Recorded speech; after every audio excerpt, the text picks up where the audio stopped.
একটা সময় ছিল যখন বিশ্বজুড়ে যুদ্ধের মানে ছিল ট্যাঙ্ক, কামান আর মাটিতে দাঁড়িয়ে থাকা গুলি চালানোর সৈন্য। কিন্তু দ্বিতীয় বিশ্বযুদ্ধের পর আরেকটি যুদ্ধ শুরু হয়, যাকে বলা হয় স্নায়ুযুদ্ধ। আমেরিকা ও সোভিয়েত ইউনিয়নের মধ্যে এই ঠান্ডা লড়াই এমন এক পর্যায়ে পৌঁছেছিল যেখানে প্রযুক্তি হয়ে উঠেছিল সবচেয়ে বড় অস্ত্র। 1980-র দশকে এই স্নায়ুযুদ্ধ যখন উত্তেজনার চূড়ায়, তখন আমেরিকা বিমান বাহিনী এমন এক যুদ্ধ বিমান তৈরি করার পরিকল্পনা করে যা শুধুমাত্র আধুনিক নয়, বরং ভবিষ্যতের জন্য তৈরি। এই লক্ষ্য জন্ম নেয় এক ইতিহাস বদলে দেওয়া যুদ্ধ বিমান F-22 র্যাপটর। আজকের রহস্য পর্বে আমরা জানব এই বিমান প্রযুক্তির পেছনের বিজ্ঞান, কেন এটি এত দামি, কিভাবে এটি আকাশে একচ্ছত্র আধিপত্য বজায় রাখে এবং Su-57 এর সঙ্গে তুলনায় কে এগিয়ে। তবে চলুন দেরি না করে শুরু করা যাক।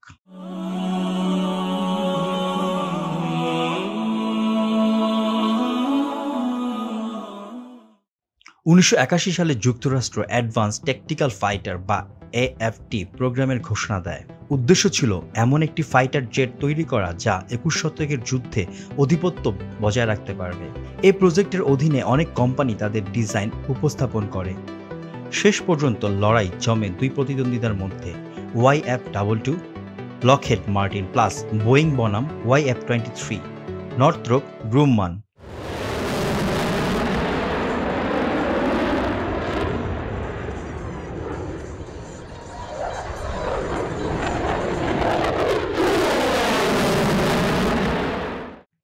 1990 সালে এই দুইটি বিমান পরীক্ষা অংশ নেয়। অবশেষে 1991 সালে বিজয়ী হয় YF-22 আর এই ভিত্তিতে তৈরি হয় আজকের F-22 র্যাপটর। 1996 সালে এই বিমানটি উৎপাদন শুরু হয় এবং 2005 সালে এটি যুক্ত হয় আমেরিকার বিমান বাহিনীতে। প্রতিটি F-22 তৈরিতে খরচ হয় প্রায় $350 মিলিয়ন মার্কিন ডলার।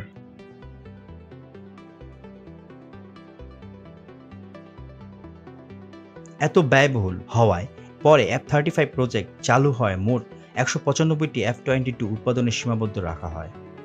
F-22 র্যাপটর দৈর্ঘ্যে 62 ফুট এবং ডানার প্রসারতা প্রায় 44.5 ফুট। এটি সর্বোচ্চ 38,000 কেজি ওজন নিয়ে উঠতে সক্ষম। এতে রয়েছে দুটি প্রাট অ্যান্ড হোয়াইটনে F119 টার্বোফান ইঞ্জিন, যা জ্বালানি হিসেবে ব্যবহার করে জেট প্রোপেল্যান্ট 8 JP-8। এই ইঞ্জিনে রয়েছে 3 স্তরের ফ্যান সিস্টেম এবং 2D থ্রাস্ট ভেক্টরিং, যার ফলে বিমানটি 20 ডিগ্রি পর্যন্ত নোজেল ঘোরাতে পারে।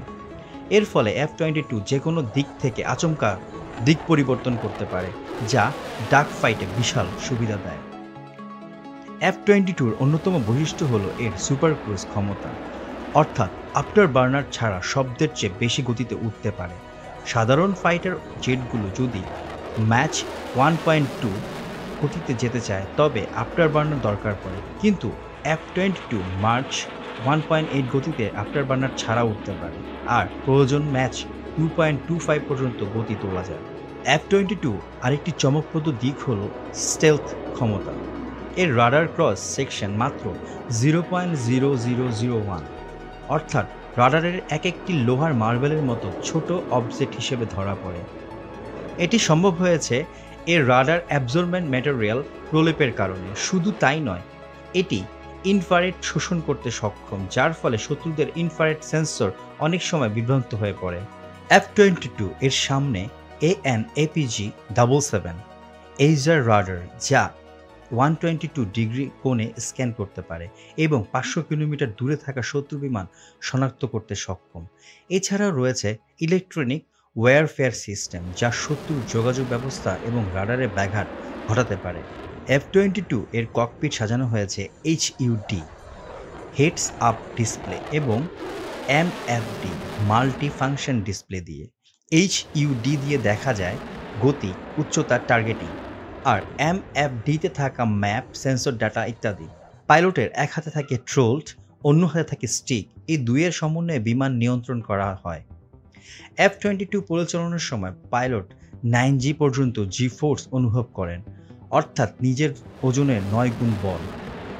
এই অবস্থায় সাধারণ মানুষ অজ্ঞান হয়ে পড়বে, তাই পাইলটরা জি স্যুট পরে থাকেন, যা শরীরের রক্তপ্রবাহ নিয়ন্ত্রণ করে টিকে থাকতে সাহায্য করে। F-22 র্যাপটরে রয়েছে আধুনিক সব অস্ত্র। M61A2 ভলকান গান, প্রতি মিনিটে ৬,০০০ রাউন্ড গুলি ছোড়ার ক্ষমতা।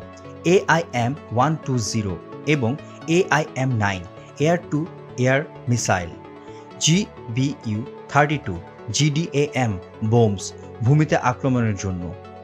কাউন্ট মেজার্স, শত্রু মিসাইলকে বিভ্রান্ত করার জন্য। এসব অস্ত্র লুকিয়ে রাখা হয় ইন্টারনাল উইপন বাইসে, যাতে স্টল ক্ষমতা বজায় থাকে। রাশিয়া তৈরি করেছে Su-57। এটি একটি পঞ্চম প্রজন্মের যুদ্ধবিমান।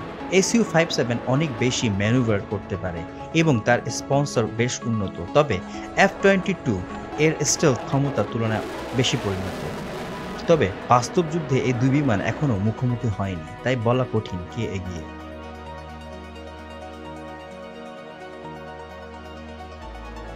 যুদ্ধবিমান শুধু একটি প্রযুক্তি নয়, বরং একটি কৌশলগত শক্তি হয়ে ওঠে। বিপুল ব্যয়, জটিল প্রযুক্তি এবং সুপার স্টেলথ ডিজাইন সব মিলিয়ে F-22 শুধু আমেরিকাই নয়, বরং বিশ্বের সবচেয়ে এক অন্যতম সেরা ফাইটার জেট। তবে প্রশ্ন থেকেই যায়, সত্যিকারের যুদ্ধে যখন কখনো এই জেট ব্যবহার হবে, তখন বোঝা যাবে এর প্রকৃত শক্তি। আর ততদিন পর্যন্ত আমাদের কৌতূহল, বিশ্লেষণ আর বিজ্ঞানের দৃষ্টিতে দেখার কাজ চালিয়ে যেতে হবে। ভিডিওটি ভালো লাগলে লাইক, কমেন্টস এবং শেয়ার করুন, এবং পরবর্তী ভিডিও পেতে চ্যানেলটি সাবস্ক্রাইব করে পাশে থাকা বেল আইকনটি প্রেস করুন এবং রহস্যচক্রের সাথেই থাকুন। ধন্যবাদ।